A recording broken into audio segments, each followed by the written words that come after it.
One of the guys, when I do go down to Eagles camp, one of the guys I really want to write about is Jalen Reagor. I think he is going to be the surprise of this camp. I think he will be the surprise player this year.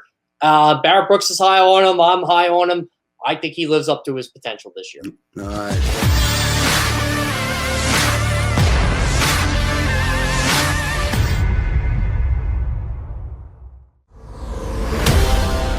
And back here live on Birds 365 with Jody Mack and John McMullen. Joe Kraus finishing it up for Jody Mack as he exits stage left to report to do national radio on CBS. And, of course, Jeff Kerr from CBS filling in and guest hosting today and throughout camp for NFL insider John McMullen. Jeff, great stuff today already. Good way to kick off what is day one down at the NovaCare complex. And I know from a national perspective, you, of course, will be covering the team, but looking at it through a national lens. And I don't want to get too lost in the weeds on Dallas and the Giants and Washington already. But in that opening hour, I saw one of our viewers on the YouTube channel, Sean Davenport,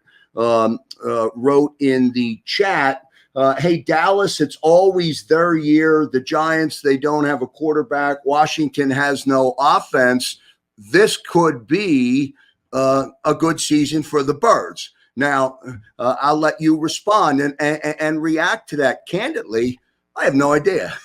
Well, the Giants are already kind of a mess, and they didn't even start practice yet. They have this Kadarius Toney incident, their first-round pick with the COVID, and Joe Judge defending him already, and now Daniel Jones is kind of saying to himself, I know the pressure's on me this year, and he said it in like he's scared, and that's what there's all this hype around the Giants, but I feel like the hype has been created by New York. I don't really think they're that great of a football team.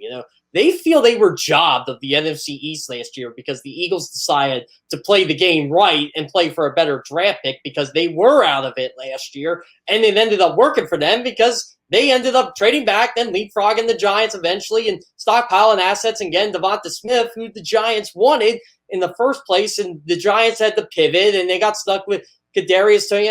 I don't know, Joe. I just think the Giants feel they're better than what they actually are. And what I think they were was a 6-10 team that played hard for a coach last year. But how is that message going to send this year? Is it going to get old when things go bad? Like, they beat Seattle in Seattle last year, but let's be real. A lot of teams did because Seattle didn't have their ultimate advantage, the 12th man. And Seattle always has a game where they don't play well. It's kind of like the Andy Reid syndrome when he was in Philadelphia and still in Kansas City. There's always that game where they don't play up to their potential. And Seattle just happened to do that with the Giants last year, and then they were able to just destroy the Eagles like the week before that. So, they were coming off a high in that game and, a cross-country trip. But, overall, I don't think the Giants are as good as they think they are because they don't have an offensive line and they don't have a quarterback. Like the talent on their team, but again, you don't have an offensive line, you don't have a quarterback, forget it. And so that hurts. Washington's got a top 5 defense. I think they're absolutely loaded across the board. Jonathan Allen, Deron Payne, Chase Young, Montez Sweat.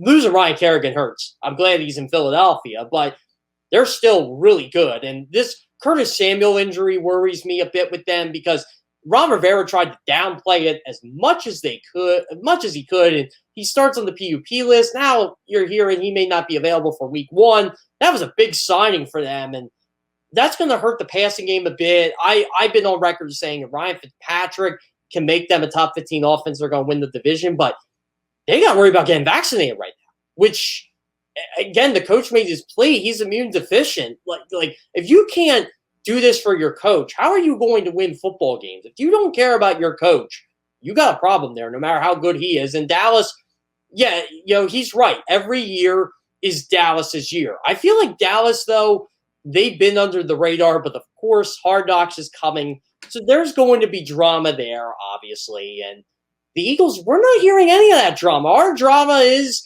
will Deshaun Watson be here or not? And he's not here. So I'm not worried about that right now. I feel like the Eagles are having a nice, quiet camp. That could change, obviously, when practice starts and Zach Ertz walks into the building. But again, you got to like the situation the Eagles are in right now in a bad division. Let me ask you this. Barrett Brooks last night, when we kicked off our camp coverage last night, and I know he was on with you and Jody earlier today, so he may have talked about this, and I don't mean to be repetitive, but I do want to ask you about this. Barrett said last night, and I'm paraphrasing, but you know who you are. You know what kind of team you have after the fourth game on the season. So once you get through all of this camp and everything else, and you get into the season and they kick off, and as you know, they start on the road in Atlanta, then they come home with San Francisco, and then Dallas is in there on the road in Dallas and Kansas City, and then you follow up with Kansas City, go even further on the road in Carolina, and then Brady and the Bucks come in. So I remember when we were doing, Jeff, the schedule release event and 3-hour live broadcast, there was so much speculation that this team might be 1-5, with losing the first 4. Now, I don't know what your thoughts are about that, but if Barrett is right and you know who you are, or you show who you are, after those first 4 games, what kind of football team we're going to have? Well, that's what I'm concerned about. Like, at this team, and I try to keep as positive of an outlook as I can here, but if this team is 2-4 or 3-3 after 6 games, those 6 games, when you're playing Kansas City and Tampa Bay in there, you got to be doing a victory dance right now, because you got to say to yourself, because it's a marathon, not a sprint, all right, we can make a run now. We're in this. We were 2-4, 3-3. We can make this up, because we got the Bears, we got the Raiders, we still got 5 division games, and it's a 17-game schedule, and we essentially have a last place schedule in here. But the 49ers are going to be good. They're going to be good again. They just are. And I think Jimmy Garoppolo is going to be that quarterback week 2 of the season. Kyle Shanahan pretty much named him the starter already. So they're going to be I think the key to this season is winning that first game in Atlanta on the road. It's going to be a tough game for them, but it's a game I feel they can win now that Julio Jones ain't there. And, Atlanta, they're going to be grasping a new offensive arm for Smith. They're going to be using Kyle Pitts a lot. Calvin Ridley's got to prove he's a number 1, which I think he is, but you still got to go out there and show it. Their running game isn't that great. Their offensive line isn't that great. So this could be a chance for the Eagles defense to show up. And I think that's going to be the key early on this season. Not how Jalen Hurts and that offense does. I think it's going to be, can this defense slow down the Atlanta Falcons? Can they slow down the San Francisco 49ers rushing attack?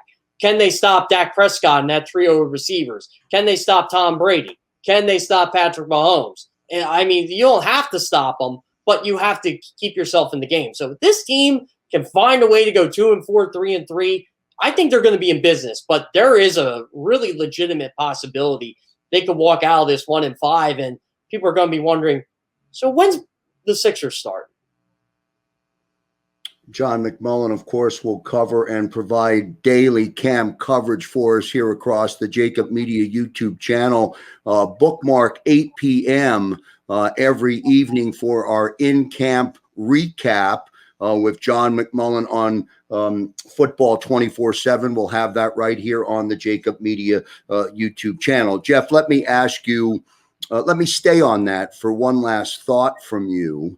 I don't know if new head coach Nick Sirianni is going to win the Eagles a football game, but will he lose it?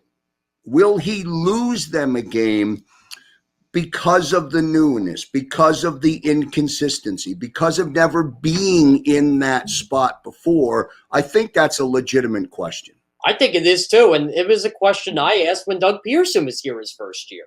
How many football games is he going to lose for this team? Well, he ended up losing about 3 or 4 of them, but he ended up correcting that the next year, winning a Super Bowl. I think Nick Sirianni is going to go through his growing pains, as every young head coach does. He's going to, because we don't even know if this guy can call a game. We don't even know if he can call plays yet.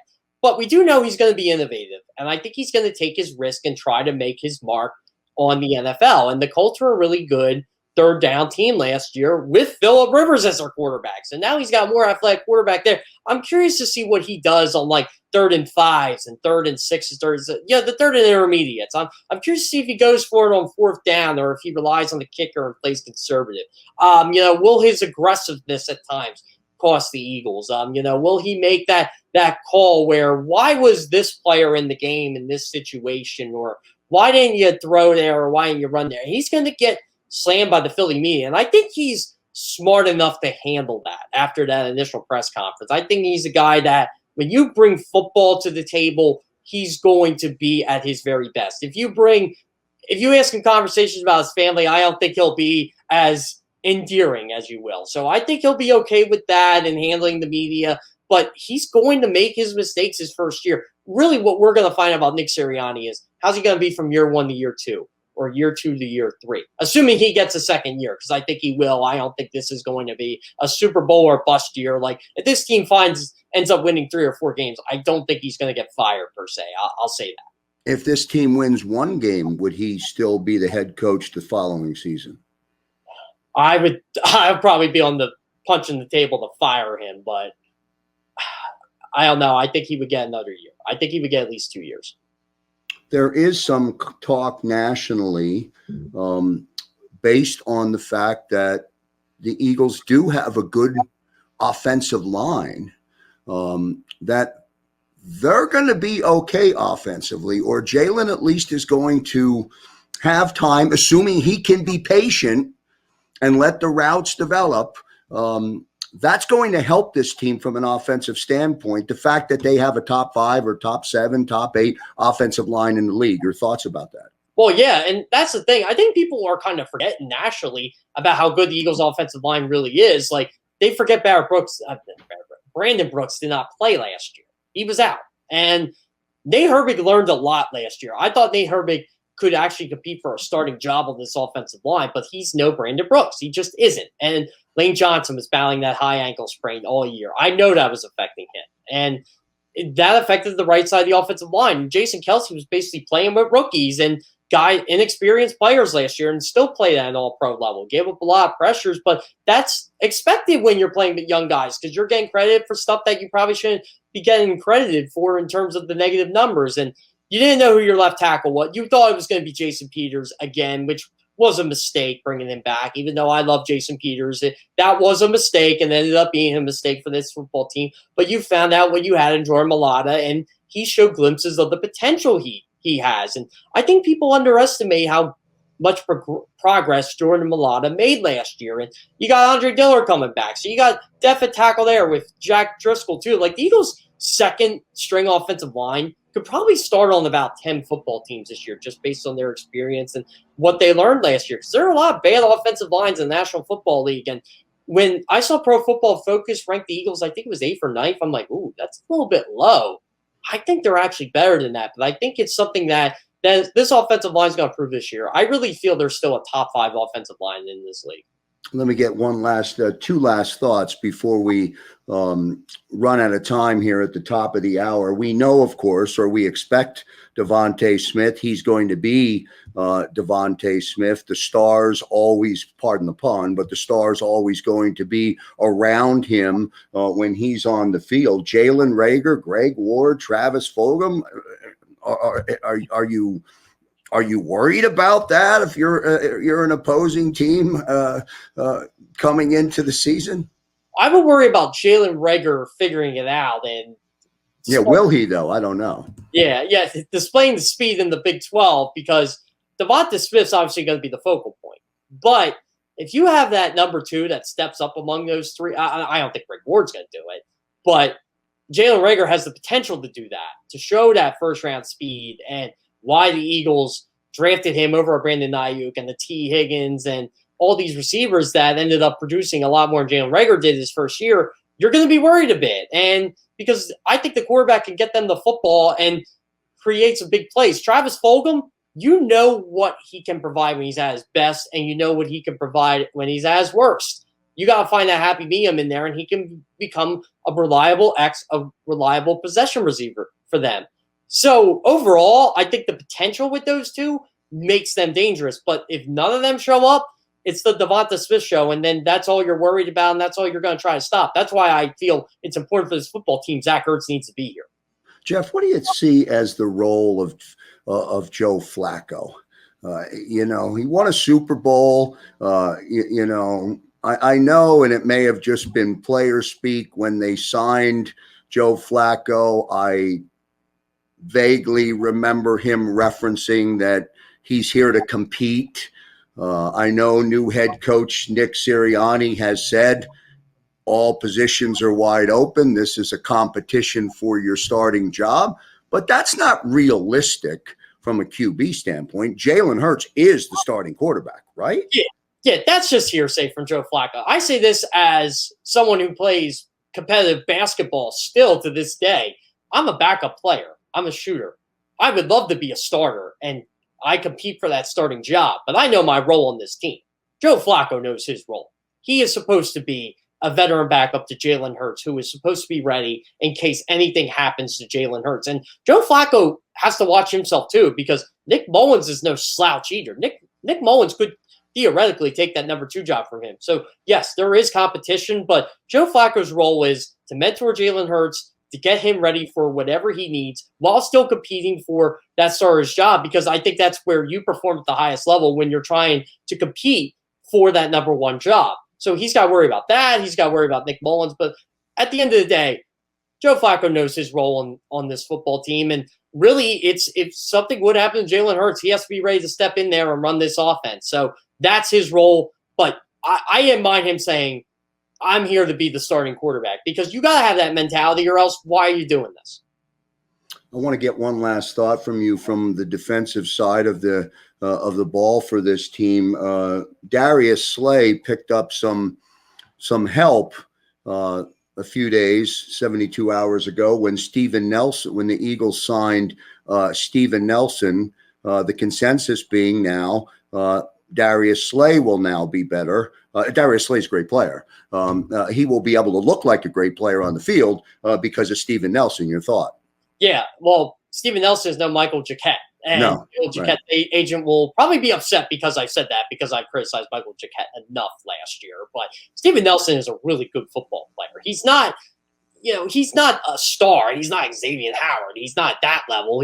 I'm not even sure if he's in the tier 2 level, but he's a starting quarterback in the National Football League, and he can get the job done. And the Eagles will use him right, because they're going to be playing a lot of zone coverage under Jonathan Gannon. I think that's why Darius Slay recruited him here. That's why I think he knew all along, of the 12 to 15 teams that were legitimately after him, he wanted to go to Philadelphia because he knew he didn't have to be the guy. But he was going to be a valuable asset to this defense. And, I kind of look at Steven Nelson, in baseball terms, as a number 3 starting pitcher. He's going to be reliable, and he's going to get the job done. And at the end of the day, he's going to help your football team, your team, win games. And Steven Nelson, as long as he doesn't get hurt, the Eagles are going to be fine there. And, he's shown he's durable, he's healthy, he takes care of his body, he's always working on his craft. And I still think the best football is yet to come out of Steven Nelson. He was really good that one year he started in Kansas City in 2018. And he was, he was above average in Pittsburgh. I mean, last year was kind of a down year for him. But overall, if you look at his 2018, 2019 numbers, if you get that for the Eagles, you're getting a really good player for $4 million. Jeff Kerr, CBS Sports, filling in for John McMullen. Great work today. Right back in the chair tomorrow, and you'll have Jeff across the JAKIB Media YouTube channel throughout Eagles camp. 30 seconds, Jeff. I don't care how crazy it is. Tell me one surprise that we don't know that you potentially expect to see, hear, or write about this during preseason this year. Well, one of the guys, when I do go down to Eagles camp, one of the guys I really want to write about is Jalen Reagor. I think he is going to be the surprise of this camp. I think he will be the surprise player this year. Barrett Brooks is high on him. I'm high on him. I think he lives up to his potential this year.